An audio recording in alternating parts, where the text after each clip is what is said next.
আসসালামু আলাইকুম। আমরা জানি যে ডায়াবেটিস হলে আমার রক্তে গ্লুকোজ লেভেলটা অনেক বেড়ে যায়। তো আপনারা যারা ডায়াবেটিস রোগে আক্রান্ত দীর্ঘদিন ধরে দামি দামি ওষুধ সেবন করছেন, ইনসুলিন নিচ্ছেন, আপনারা জানতে চেয়েছেন যে ন্যাচারাল কোনো সোর্স আছে কিনা যেটা আমার ব্লাড গ্লুকোজটাকে কন্ট্রোলে আনতে সক্ষম। হ্যাঁ, আছে। আল্লাহ তাআলা মেথির মধ্যে দিয়েছে 4 হাইড্রক্সি আইসোলিউসিন, এক ধরনের অ্যামাইনো অ্যাসিড যেটা আমার ইনসুলিনটাকে অ্যাক্টিভ করে, স্টিমুলেট করে। ইনসুলিনের কাজ কি? এই যে রক্তে অতিরিক্ত গ্লুকোজটা বাড়লো না, এটাকে সে ওখান থেকে তুলে নিবে, শোষণ করে নিবে। ফলে রক্তে যে গ্লুকোজটা বাড়ছে এটা অটোমেটিক কমে যাবে। এছাড়াও মেথির মধ্যে রয়েছে গ্ল্যাক্টোমান্নান, এটা আপনার গ্লুকোজের অ্যাবজর্পশনটাকে স্লো করে দিবে, ধীর গতি করে দিবে। তো প্রশ্ন হচ্ছে মেথিটা আমি নিব কিভাবে বা খাবো কিভাবে?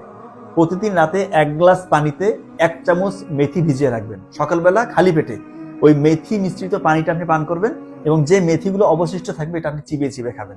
ইনশাআল্লাহ কিছুদিনের মধ্যে দেখবেন আপনার ব্লাডের গ্লুকোজ লেভেল ইনশাআল্লাহ অনেকটাই কমে গিয়েছে। এবং আরেকটা কথা বলি, যারা প্রি ডায়াবেটিক কন্ডিশনে আছেন, অর্থাৎ ডায়াবেটিস হওয়া ভাব, আপনার অতিরিক্ত হচ্ছে, প্রস্রাব হচ্ছে, মুখটা শুকিয়ে যাচ্ছে, পানির পিপাসা বেশি পাচ্ছে, বেশি ক্ষুধা লাগছে, ওজন কমে যাচ্ছে, এগুলো হচ্ছে প্রি ডায়াবেটিক কন্ডিশনের লক্ষণ।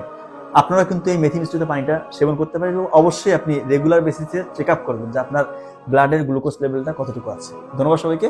আসসালামু আলাইকুম।